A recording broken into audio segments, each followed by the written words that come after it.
About just head and shoulders, and probably one camera's head and shoulders, the other one's just a little wider than that.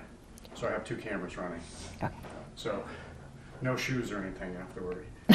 Great. You can go ahead. Okay. All right, Krista, why don't you introduce yourself and state what your job title is? I'm Krista Kramer. I work as an independent living specialist for Disability Action Center. Can you please describe your job and how it relates to devices that assist individuals with communication difficulties? Let me maybe do that first one again. Okay. So can you state your name and what your job is? I'm Krista Kramer, and I work as an independent living specialist for Disability Action Center. And Is that here, or do we need that location and stuff? Or is that location is not a problem. Okay. Just Okay. go ahead, I'm sorry.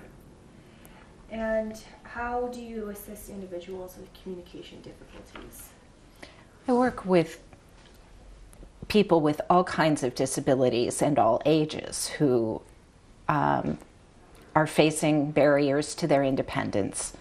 And a lot of what I do is work with people in the deaf and hard of hearing community, learn to communicate, learn the technology that's available for communication. In what ways have you seen communication devices aid individuals in their daily lives? Immensely. So if you can reiterate that in your answer, I'm sorry. Okay. Just I've seen people use technology to greatly enhance their communication, their connection with people, their feeling of safety, and their enjoyment of life. And what are some of the devices that you have recommended that people use? Well, depending on what barriers people are facing, I've recommended a whole variety of different kinds of devices. I've worked with people who have difficulty making their speech understood, and we've used apps on iPads and word prediction software to help them communicate fluently, text-to-speech programs on computers or on tablets, again, to help them get their message understood.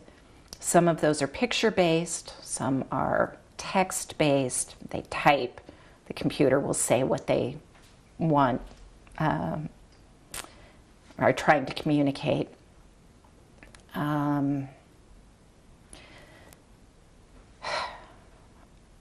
For people who are having trouble hearing communication, I've worked with getting them connected to assistive listening devices and alerting systems so that they know what's happening in the environment around them.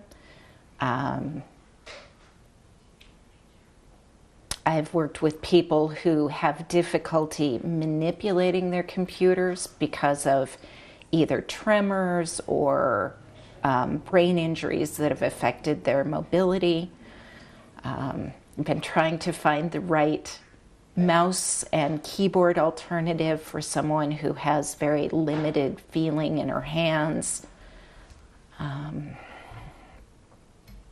been doing a lot of work lately with introducing people to the accessibility features on their technology, the accessibility features such as magnification or voice input that helps people use, their tiny smartphones, all those sorts of things. The things that have been built in that used to be separate devices are now in everybody's pockets, and so just teaching them to use the features that are built in has been a big part of what I do. Great, that's really good. And these devices and strategies to people with communication difficulties? Oh, definitely. Can you reiterate? definitely would recommend these technologies for folks that are having difficulty with communication. They're simple, they're very available, and they can make a huge difference in their quality of life.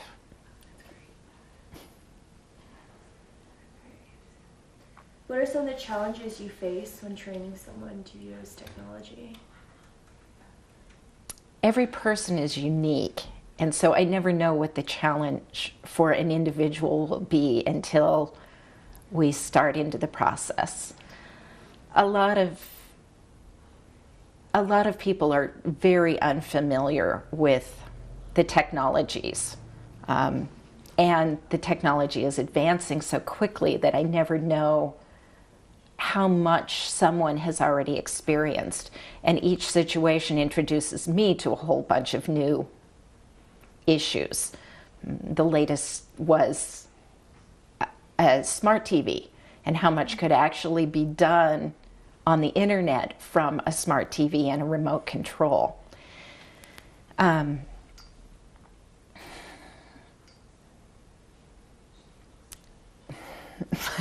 that's good. All right, now, is there an app that you wanted to show or the usability of? We're gonna film that. I'm sorry, I didn't know we were gonna do this. I have to recompose if we're gonna do that.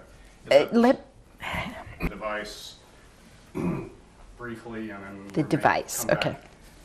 Your app and so forth. Okay. Go ahead. So, one of the apps that I've used with people on an iPad is called Verbally, and it's a word prediction app that will then speak the message that the person's trying to convey. And it's got a grid of the most commonly used words in the English language that are available all the time. And then for any word that's not on that grid, as they begin to type, it predicts and puts into a prediction box the words that are most likely to be used in the sentence. And those pop up. And the idea is to reduce the number of keystrokes that someone needs to press in order to get their message across. And this one also has a bell to get someone's attention. It's like the, hey, I want to speak now. And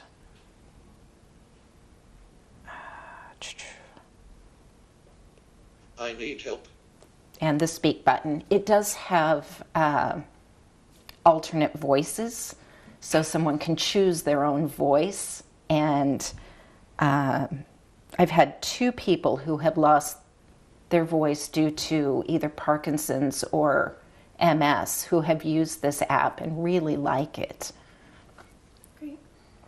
I'm going to have you restate that first part without using the brand name, just because we're trying to not promote any one brand specifically.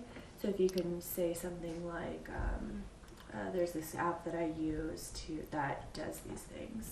Okay, so you don't want the app name or the tablet name. That's correct, yeah. Okay. So no brand name specific. Okay.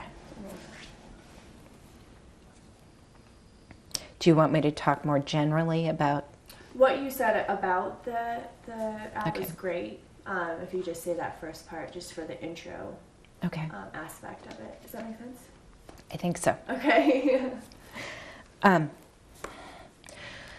So one of the apps that I've used with several people will allow them to begin to type a word, and then the app will predict what it thinks they're trying to say.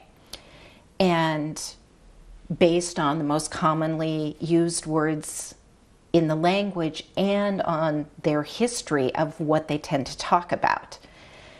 This particular app also has a grid of the most commonly used words in the language that are always available with just one key press. And so that can really speed up typing, getting their